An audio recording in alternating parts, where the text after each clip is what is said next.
శ్రీ దుర్గాదేవి జ్యోతిష్యాలయం ఎక్కడి వారికైనా ఒక్క ఫోన్ ద్వారానే వెంటనే పరిష్కారం చూపబడును. ప్రేమ, పెళ్లి, సంతానం, చదువు, ఉద్యోగం, ధనం, వ్యాపారం, కుటుంబ సమస్యలు, భార్యాభర్తల గొడవలు, ధనం నిలకడలేకపోవడం, ఆస్తి తగాదాలు, అప్పుల బాధలు, స్త్రీ పురుష వశీకరణ చేయబడును. గృహం, స్థలం, వాస్తు చెప్పబడును. ఎటువంటి సమస్యకైనా 100% పరిష్కారం చూపబడును.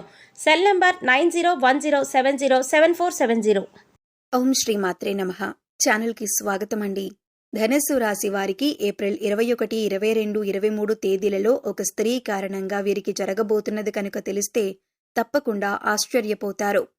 మరి ఈ రాశి వారికి ఒక స్త్రీ కారణంగా జరగబోయేటటువంటి అంశాలేమిటి, అలాగే వారు ఎదుర్కొనేటటువంటి పరిస్థితులేమిటి, ఏం చేయటం వలన ఈ రాశి వారికి ఈ 3 రోజుల్లో చక్కగా కలిసి వస్తుంది అనే విషయాల గురించి ఈ రోజు మనం వీడియోలో తెలుసుకుందాం. కానీ అంతకంటే ముందుగా మీరు కనుక మన ఛానల్ని ఇప్పటివరకు సబ్స్క్రైబ్ చేసుకోకపోతే సబ్స్క్రైబ్ చేసుకొని పక్కనే ఉన్న బెల్ ఐకాన్ నొక్కి ఆల్ సెలెక్ట్ చేసుకుంటే మేము ఇలాంటి వీడియోస్ అప్లోడ్ చేయగానే ముందుగా మీకు నోటిఫికేషన్ వస్తుంది. అలాగే వీడియోకి ఒక లైక్ చేసి మమ్మల్ని సపోర్ట్ చేయండి. ఇక వివరాల్లోకి వెళ్ళిపోతే ఈ రాశి వారికి ఏప్రిల్ 21, 22, 23 తేదీలలో రాబోతున్నటువంటి అదృష్టం ఏమిటి, ఏ స్త్రీ కారణంగా ఈ రాశివారు వారి జీవితంలో ఏ సంఘటనలను ఎదుర్కోబోతున్నారు, అలాగే ముఖ్యమైనటువంటి కొన్ని చిన్న చిన్న పరిహారాలు, ఇవన్నీ కూడా ఇప్పుడు మనం పూర్తిగా తెలుసుకుందాం. వీడియోని ఎక్కడా కూడా స్కిప్ చేయకుండా చూడండి. అప్పుడే పూర్తిగా మీకైతే అర్థమవుతుంది. అలాగే మీరు చేసుకోవాల్సిన పరిహారాల గురించి కూడా తెలుసుకోవచ్చు. ఈ రాశి వారికి జీవితంలో ఎక్కువగా ఎప్పుడూ కష్టాలు ఎదుర్కొంటూ ఉంటారు. అయినా చాలా ఓర్పుగా ఉంటారు. అంతేకాకుండా చాలా పద్ధతిగా, చాకచక్యంగా ఉంటారు. ఎవరి గురించి కూడా ఎప్పుడూ కూడా తప్పుగా ఆలోచించరు. అలాగే తప్పు మాటలు మాట్లాడరు. ఒక విషయం గురించి డీప్గా పూర్తిగా తెలుసుకున్నాక మాత్రమే అది వ్యక్తి గురించైనా ఏదైనా పనికి సంబంధించిన అంశమైనా ఒక నిర్ణయానికి వస్తారు. ఆ వ్యక్తి ఏదైనా అనగానే మాటలనటం కానీ, లేదంటే వారి గురించి పూర్తిగా తెలియకుండా ఏ వ్యక్తిని కూడా ఎప్పుడూ కూడా దూషించరు. అలాగే ఎవరినీ కూడా అనవసరంగా ఎలాంటి మాటలనటం కానీ చెయ్యరు. ఈ రాశివారు ఎక్కువగా కోపం ఉంటుంది. ఆ కోపాన్ని ఎక్కువగా ప్రదర్శిస్తూ ఉంటారు. కోపం వల్ల ఎక్కువగా సఫర్ అవుతూ ఉంటారు. కానీ ఈ రాశి వారికి ఈ సమయంలో డబ్బు చేతికి అందుతుంది. అలాగే ధన సమస్య అనేది కొద్దిగా ఇబ్బంది పెట్టినప్పుడు అయితే వీరికి భగవంతుడి అనుగ్రహంతో ఏదో ఒక రూపంలో తప్పకుండా వీరిని ఆదుకునే విధంగా ధనం చేతికందుతుంది. ఇప్పటి వరకు అన్ని విధాలుగా అంటే వీరికి దైవానుగ్రహం బానే ఉందని చెప్పుకోవచ్చు. ఈ రాశి పరంగా కొంతమంది ఎప్పుడూ కూడా కష్టాల ఊబిలో పడిపోయి ఉంటూ ఉంటారని చెప్పుకోవచ్చు. కానీ ఆ కష్టాలకు కారణమేమిటంటే కొన్నిసార్లు మీరు భగవంతుడిపై భక్తి, శ్రద్ధ అనేది సరిగ్గా లేకపోవటం వల్ల, ఇంకా మనం చేసే చిన్న చిన్న పొరపాట్ల వల్ల మనం కష్టాలు కొని తెచ్చుకునే అవకాశం ఉంటుంది. ఈ రాశివారి పరంగా చూసుకున్నట్లయితే ఈ రాశివారికి కొద్దిపాటి అనుమానం అనేది ఉంటుంది. అయితే ఈ అనుమానం బయట వారికి కనపడకుండా జాగ్రత్త పడతారు. అలాగే ఎవరైనా ఏదైనా చెప్పినా కూడా నమ్మరు. ప్రతి ఒక్కటి కూడా వీరు కళ్లతో చూస్తేనే నమ్ముతారు. ఇటువంటి మనస్తత్వాన్ని కలిగి ఉంటారు. ఎప్పుడూ కూడా ఈ రాశివారు ఉత్సాహంగా ఏదో ఒక పని చేస్తూ ఉంటారు. మంచి ఆలోచన నైపుణ్యాన్ని కలిగి ఉంటారు. కొత్త కొత్త ఆలోచన చేస్తూ ఉంటారు. పనులు వేగంగా తమ తెలివితేటలను ప్రదర్శించి చేస్తారు. ఈ రాశివారికి తెలివితేటలు ఎక్కువగా ఉంటాయి. అయితే ఈ రాశివారికి ఈ 3 రోజులు కూడా చాలా అనుకూలంగా ఉంటుంది. ఈ రాశివారు పిల్లల్ని పెంచే విధానం కూడా చాలా పద్ధతిగా ఉంటుంది. క్రమశిక్షణతో పెంచుతారు. ఈ రాశివారికి ఈ 3 రోజుల్లో ఒక స్త్రీ కారణంగా మంచి జరిగే అవకాశం ఉంటుంది. ఆ స్త్రీ ఎవరు అనే విషయాలను ఈ వీడియోలో తప్పకుండా తెలుసుకుందాం. అయితే వీడియోని ఎక్కడా కూడా స్కిప్ చేయకుండా చివరి వరకు చూడండి. ఈ 3 రోజులు మీరు శుభ ఫలితాలను అందుకోబోతున్నారు. అలాగే మీరు పట్టిందల్లా బంగారం అవ్వబోతుంది. ఈ 3 రోజులు మీకు అనుకూలంగా ఉన్నప్పటికీ కూడా చిన్న చిన్న సమస్యలనేవి ఎదురవుతూ ఉంటాయి. అయితే ఇవి ఎవరికీ చెప్పుకోలేక ఇబ్బంది పడుతూ ఉంటారు. అయితే ఈ పరిస్థితిని మీరు దైవారాధన ద్వారా తప్పించుకోవచ్చు. ఈ 23వ తేదీ అనేది చాలా అనుకూలంగా ఉంటుంది. బంధువుల ఇంటికి వెళతారు. అలాగే పరిచయాలు పెరిగే అవకాశం ఉంటుంది. అలాగే ఈ సమయంలో వీరికి వృత్తి, ఉద్యోగ, వ్యాపారాలలో కూడా చాలా అనుకూలంగా ఉంటుంది. అలాగే బంధుమిత్రులతో ఏంటంటే కొన్ని చిన్న చిన్న సమావేశాలయ్యే అవకాశం కూడా ఈ రాశి వారికి ఉంటుంది. కుటుంబానికి సంబంధించిన అంశాలలో కూడా చిన్న చిన్న అంశాలను కూడా ఎక్కువగా ఆలోచించే అవకాశం ఉంటుంది. కాబట్టి ఈ సమయంలో ఎక్కువ ఆలోచన చేయటం అనేది మానుకోవాలి.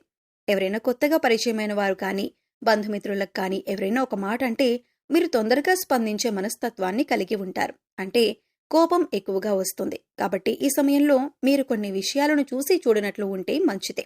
అటువంటి పరిస్థితుల్లో మీరు పట్టించుకోకుండా ఉంటే కనుక ఫ్యూచర్లో మీరు తలదించుకోవాల్సిన అవసరం ఉండదు. ఇలా చేసినట్లయితే మీ బంధుమిత్రులు, స్నేహితుల మధ్య కూడా మీకు ప్రేమ అనురాగాలు ఎక్కువ అవుతాయి. ఈ రాశిలో ఉన్నవారు ఇప్పటికే ఎవరైతే చిన్న చిన్న అనారోగ్య సమస్యలతో బాధపడుతున్నారో అవన్నీ కూడా ఈ సమయంలో తగ్గుముఖం పడతాయి. అయితే ఈ 22వ తారీఖున పొద్దుటి నుంచి సాయంత్రం వరకు కూడా మీ పనుల్లో మీరు చాలా బిజీగా ఉంటారు. మీ వృత్తి, ఉద్యోగ, వ్యాపార పరంగా కూడా లాభాలను చూస్తారు. మీ సొంతంగా వ్యాపారం చేస్తున్నట్లయితే అది కూడా లాభాల పంట పడుతుంది. అలాగే చాలా అంటే చాలా అనుకూలంగా ఉందని చెప్పుకోవాలి. ఈ రోజున మధ్యాహ్నం 2 గంటల తర్వాత చాలా రోజులుగా ఇబ్బంది పడుతున్నటువంటి సమస్యకు పరిష్కారం దొరుకుతుంది. అది వృత్తి, ఉద్యోగ, వ్యాపార పరంగా కానీ లేదా మీ పిల్లల భవిష్యత్తుకు సంబంధించిన నిర్ణయం కానీ ఏదైనా సరే ఒక ముఖ్యమైన నిర్ణయం తీసుకుంటారు. ఒకవేళ ఇప్పటికే మీరు ఆర్థికంగా ఇబ్బంది పడుతున్నట్లయితే ఎవరినైనా డబ్బులు అప్పుగా అడుగుదామనుకుంటే అటువంటి పరిస్థితి కూడా లేకుండా ఈ రోజున మీకు డబ్బు చేతికందే అవకాశం ఉంటుంది. అయితే ఈ రాశి వారికి ఒక స్త్రీ వల్ల ఈ సమయంలో మంచి జరుగుతుంది. ఆ స్త్రీ ద్వారా మీ జీవితం మారుతుంది. ఈ స్త్రీ ద్వారా మీరు ఏదైతే ధనలాభం పొందుతారో దానివల్ల మీరు ఇంకాస్త ఉన్నత స్థితికి జీవితంలో ఎదగటానికి సహాయపడుతుంది. ఈ లాభం అనేది మీరు వెంటనే పొందకపోయినప్పటికీ కూడా ఆ స్త్రీ ఇచ్చిన ధనంతో మీరు జీవితంలో ఉన్నతిని పొందుతారు. ఈ 3 రోజుల్లో ఎక్కడా కూడా మీరు ఇబ్బంది పడే పరిస్థితులు కలిగించట్లేదు. ఇక ఈ సమయానికి ధనానికి సంబంధించిన ఎటువంటి సమస్యలు ఉండవు. ఆ స్త్రీ ద్వారా మీకంతా మేలు జరుగుతుంది. ఇలా మేలు జరగటం వల్ల ఆ స్త్రీని మీరు జీవితకాలమంతా గుర్తుపెట్టుకుంటారు. ఇలా అని అందరికీ ఈ విధంగా జరుగుతుందని కాదు. ఎందుకంటే ఆర్థిక సమస్యలతో ఇబ్బంది పడే వారికి ఈ విధంగా ఒక స్త్రీ సహాయపడవచ్చు. అయితే ఆ స్త్రీ అనేది మీ భార్య కావచ్చు, తోబుట్టువులు కావచ్చు, బంధుమిత్రులు కానీ, శ్రేయోభిలాషులు కానీ ఎవరైనా కావచ్చు. ఈ స్త్రీ వల్ల మీకు ఆదాయం పెరుగుతుంది కాబట్టి ఖర్చులు కూడా తగ్గే అవకాశం ఉంటుంది. అయితే ఈ రోజున మీరు లక్ష్మీదేవి యొక్క ఆరాధన విశేషంగా చేయటం వల్ల కూడా మరింత అనుకూలమైన ఫలితాలను పొందటానికి అవకాశం ఉంటుంది. అంతేకాదు, ఈ విధంగా లక్ష్మీదేవిని పూజించటం వల్ల గతంలో ధనానికి సంబంధించిన ఏవైనా పనులు పెండింగ్లో ఉన్నట్లయితే అవన్నీ కూడా తొలగిపోతాయి. అయితే ఈ రాశివారు ఏ వృత్తిలో ఉన్నా, ఉద్యోగంలో ఉన్నా, విద్యార్థులైనా కూడా విశేషమైనటువంటి ఫలితాలు పొందుతారు. వారి వారి రంగాలకు సంబంధించి అనుకూలమైన ఫలితాలను అందుకుంటారు. అందుచేత ఆ స్త్రీ వల్ల మీరు పొందే అదృష్టాన్ని అస్సలు వదులుకోకండి. ప్రతినిత్యం కూడా దైవారాధన చేసుకుంటూ ఉండండి. ఖాళీ సమయంలో ఇష్టదైవ నామస్మరణ చేసుకోండి. దైవానుగ్రహం ఉంటే ఎటువంటి సమస్య నుంచైనా చాలా సులువుగా బయటపడవచ్చు. ఈ విషయాన్ని గుర్తుంచుకోవాలి. కష్టాలన్నీ కూడా తొలగిపోతాయి. భగవంతుని యొక్క అనుగ్రహం మీకు ఉంటే ఏ సమస్య అయినా కూడా మీరు జయించవచ్చు అనే నమ్మకాన్ని కలిగి ఉండాలి. సో చూశారు కదండి, ఏప్రిల్ 21, 22, 23 తేదీలలో ఈ రాశివారు ఒక స్త్రీ వల్ల ఏ విధంగా అదృష్టాన్ని పొందబోతున్నారు, ఆ స్త్రీ ఎవరు అనే అంశాలతో పాటుగా మీరు చేసుకోవలసిన దైవారాధన గురించి ఈ వీడియోలో తెలుసుకున్నాం కదా. ఈ వీడియో మీకు నచ్చితే లైక్ చేయండి. మీ ఫ్రెండ్స్ అండ్ ఫ్యామిలీ మెంబర్స్లో ఎవరైనా ధనస్సు రాశివారు ఉంటే వారితో ఈ వీడియోని షేర్ చేసుకోండి. అలాగే ఇప్పటి వరకు మన ఛానల్ని సబ్స్క్రైబ్ చేసుకోకపోతే సబ్స్క్రైబ్ చేసుకుని పక్కనే ఉన్న బెల్ ఐకాన్ నొక్కి ఆల్ సెలెక్ట్ చేసుకుంటే మేము ఇలాంటి వీడియోస్ అప్లోడ్ చేయగానే ముందుగా మీకు నోటిఫికేషన్ వస్తుంది. మరో చక్కటి వీడియోతో మళ్ళీ కలుద్దామండి. ఓం శ్రీమాత్రే నమః.